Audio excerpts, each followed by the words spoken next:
we will go ahead, Chris, and kick off the show with one of the biggest matchups. That's right, folks. I know you are looking at it on the screen right now. Georgia had to travel all the way down to Rocky Top, Knoxville, Tennessee, to take on the Tennessee Volunteers. This game, Chris, went down to the wire, went down to overtime, and in a game that I thought that I was going to eat crow, and now look, I'll still eat crow. Yeah,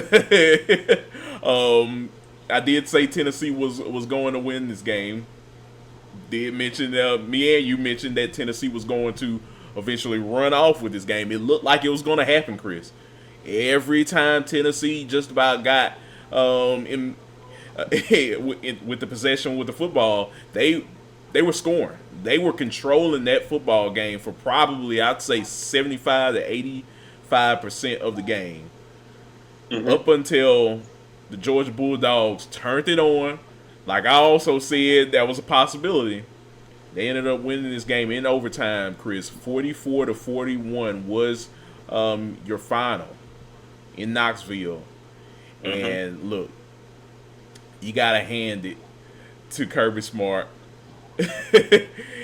Gunnar Stockton. He believed in that man. You saw it in real time. It was like he knew. Kirby Smart knew what everyone in Athens, what everyone across the nation would say about Georgia if they lost this game. Can Gunnar Stockton be the guy to lead them to a great season at Georgia? You found it out on Saturday that Georgia, when they get ready to turn it on and punch you in the mouth, that's what they do.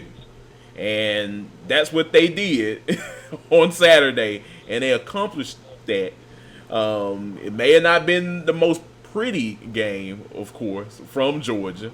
They can definitely play better, but you could definitely tell it was something that they could finally just kind of roll the sweat off of their off their faces and just, have a gasp of relief finally. And saying, hey, they got through that game even when Kirby said it. They probably shouldn't have won that game. Look, you got to pat yourself on the back at some point. Coming back from a game like that in an environment like Knoxville, in Neyland Stadium, not a lot of people come out of that with the W. Just as Alabama the last couple of years. So, overall, I was very pleased with the resiliency of the Georgia Bulldogs, Chris, and now, they can, figure out how they can improve upon with this game and go from there. But what were your thoughts about this game, the final score? Man, it was quite the game. Tennessee came out that first drive. It was effortless, too easy. I'm like, oh boy, they really are about to put it on Georgia. But for the Bulldogs to win a shootout, if you would have told me before the game that the final score was 44-41, and I don't know who won, you just give me the score, I would have told you, oh, Tennessee won. Georgia won a shootout. The flow of the game was all Tennessee. Now, if you would have said 23-20, that sounds like a game Georgia wins. But 44-41, the Bulldogs played Tennessee style of football, a good old-fashioned offensive shootout, and won, and made the plays to win. We saw Gunner grow up right in front of our eyes with that 4th and 6 fade route, touchdown. Oh my goodness. That was a beautiful pass. Oh It was man, great. threw only where the receiver could get it. He had to look to the right shoulder, but it was either his receiver was going to get it or nobody was going to get it. With the game on the line, turn around, you get the 2-point conversion, give yourself a chance of going to overtime. And then Tennessee's kicker looked like a deer in the headlights Looked like he just got caught doing something he had no business doing right before the field goal to possibly win the game. I don't know if you saw the screenshot of his eyes, Kory. The boy's eyes was buck. Look, They were peeping out the helmet. look, the man was like looking at a deer in headlights. I felt for the brother, Being in a moment like that was, you can definitely tell it was a lot for him. Yeah, that's putting it kindly. Um, he wasn't built for the moment, and we saw with that field goal attempt that it was a lot of pressure on him, um, and that was the difference in the game.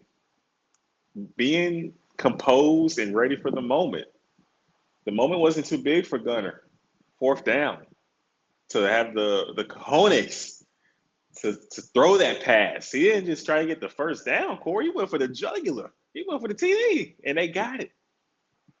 That's big time football. That's SEC football. And we saw just what Georgia is made of in this game. This game told us Georgia can beat anyone because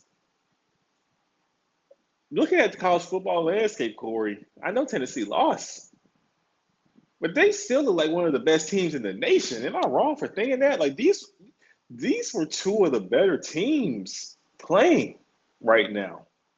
What do you think? It definitely looks like that. And just the SEC, we'll stick with that. These look like two of the best teams in the league right now, like They look complete better. teams. Like yes. Like we know LSU, Texas, Alabama have extremely talented rosters, but when it comes to playing as a team and clicking on both sides of the ball, hey, Georgia, Tennessee, Vanderbilt, Auburn, Oklahoma, they're playing like those are the teams, the five teams, Mississippi State, those are the teams playing the best football in the SEC right now that we just rattled off, not your Texases or LSUs of the world. Um, Georgia and Tennessee look like they could be 1-2 in the conference. So that's to me, that's the most impressive win of the season so far. Going on the road in front of over 100,000 fans at Neyland Stadium with the checkerboard orange and white pattern across the stadium. Um, that was impressive. Just a shout out to Georgia, getting the stop when you need to stop. Making the necessary adjustments, going from 6 plays, real quick and easy. Boom, Tennessee scores.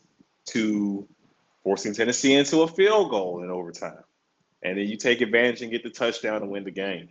So all the credit in the world to Georgia. I think if you're a Georgia fan, you feel 100 times better than what you did before the game because you saw the team that you've been waiting to see all season, and it was a struggle. You still have things to clean up on defense, but you can put points on the board, and that this team can continue to just find ways to win. So we'll see how the running game improves. But if you got to step back and put the game in Gunner's hands, Gunner can take you there. And that's a good feeling to have that your quarterback can take you there and find a way to win it. Absolutely, man. Just a heck of a performance. Like you said, that London Humphrey, toss near the corner of the end zone was clutch, and that ultimately helped them seal the victory with a clutch pass like that. It helped them, I think, rejuvenate that team because it was getting to a point where we didn't think Georgia had anything left in them in the tank. We thought if this is it for them, like they're gonna go out with a pretty bad loss, but not in a bad loss in saying like Tennessee's a bad team. Tennessee's a really good football team, but a lot of people were already asking questions about this Georgia offense in general and just this Georgia team. Can they? Do they still have that instinct, that killer instinct in them to put teams away when they needed to, or were they going to get ran through out the building in Neyland? But it looked like that was going to happen. But they definitely woke up at the point of the game where it mattered, and they got this game tied, and ultimately, it sealed the victory for them. So hats off, like I said, to Kirby Smart. Hats off to Gunnar Stockton. A lot of people didn't believe in his skill set. I myself included. I'll eat that crow. And hey, he proved a lot of people in the media wrong over the weekend. So hats off to UGA for the victory. As for Tennessee, nothing to hang their head off of. I was curious to get a sense on how people down in Knoxville were feeling after this game. From what I could tell, the fan base is still fired up. They hated that they lost, but they definitely saw something in this team that made them feel like, hey, this is still a playoff caliber football team. And if we play our cards right, and if we play really good football throughout the season, hey, we can make it back to the 12-team playoff this year. So, and a lot of people definitely were confident after that game in Joey Aguilar. This guy, he was playing lights out. He did throw an interception in the game, but for the most part, he had a really, really good showing.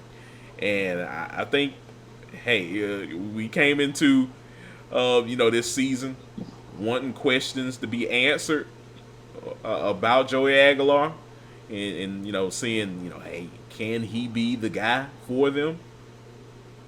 Hey, he's definitely He is. he's definitely gotten the steering wheel, and he's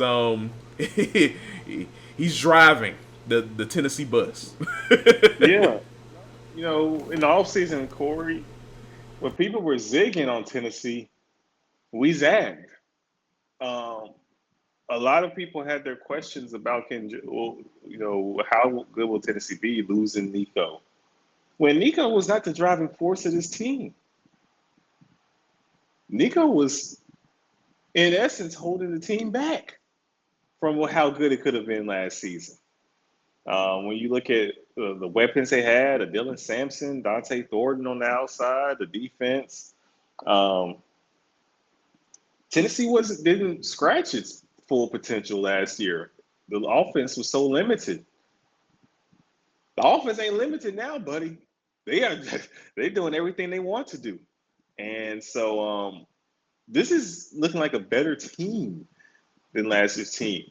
Does that equal the same success of making a playoff? That's to be seen. Because of course everybody else has improved, and there's other good teams this season. The field is very deep in the SEC, let alone college football. But Tennessee's in good shape and can bounce back. So we'll see, especially in a couple weeks, Kory, when they have to make a trip. Sark Vegas. That game is looking quite interesting at the moment. It is. It is. Look, I was under the assumption that this game was going to be a game filled with some undefeated teams. One team trying to get their first SEC win in a couple years, and another team that was on the cusp of getting better in the league. But now it's still a big game, but it's probably now, knowing that Tennessee has lost, it's an even bigger game for both Tennessee's teams. playoff hopes are they're going to be hard pressed to make the playoffs if they lose to Mississippi State. It's going to be difficult. It's going to be Yeah. very difficult. So that is quite the game because if Mississippi State messes around and beats Tennessee, we might be having some conversations about readjusting expectations to Starkville this season, my friend. If the boys have Arizona State and a Tennessee win on their belt buckle. No, that's definitely an interesting thing to note, Chris. Yeah, we will see. We will see. I mean, the next game they got to play UAB. I'm sure they're going to win that game. By a large margin. No, no need to be Mm-hmm. concerned about that game. Volunteer fans, that's a good tune-up before you head down to start Vegas to take on Mississippi State. So, and Mississippi State has Northern Illinois this week, which is another good tune-up game for them. You want to keep your foot on the gas pedal. You want to get to Mm-hmm. 4-0 before you take on Tennessee. That's a good team to do that with because they're known as being giant killers in college football. So, yeah, that one's going to be an interesting game, of course. But yeah, overall, I'm liking what I'm seeing from Tennessee, and yeah, it's just getting better from here on out. Yeah, yeah. So I'm sure that's what they'll be preaching. Each game builds on top of the other. So yeah, I'm sure Coach Hype will have the guys locked in, reset the focus. Do what you got to do against UAB, and they'll be ready to continue to try to have a great season. So they'll be fine. In Georgia, they have some things to clean up, but the Bulldogs prove that through adversity, this team can keep his head on straight, and it's a Kirby Smart team, man. They never say die. It ain't over till it's over. Um, you can see it. They don't give up, and that will be key in this SEC slate because Georgia has some tough games ahead of them. Whether it's playing at Auburn or closing out the regular season against your in-state rival Georgia Tech, and you got Alabama, the Alabama boogeyman you need to get over as well. So there's plenty of games still out there on the docket that Georgia has that will be difficult. Yeah, I definitely agree with you, Chris. So yeah, we're gonna see what happens with Tennessee, with Georgia. This season, a long season ahead, and yeah, I think we're in for a special season. I think for both of these teams, but it was a great game overall.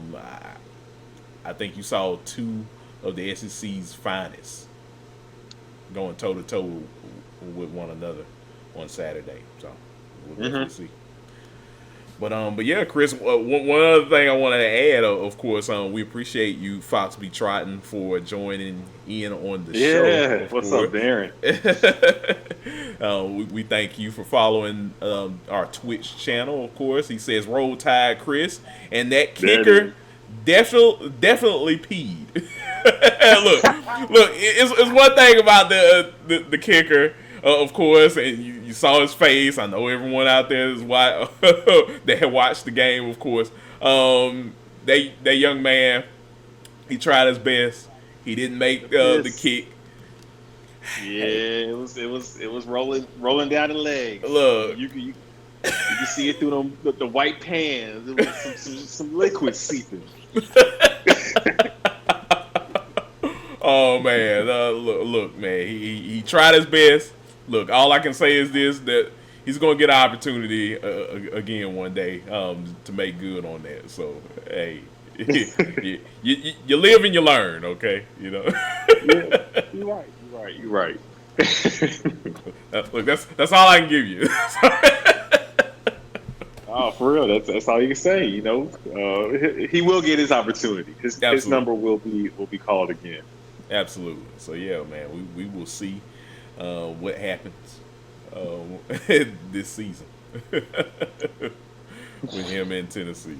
But yeah, that was definitely funny.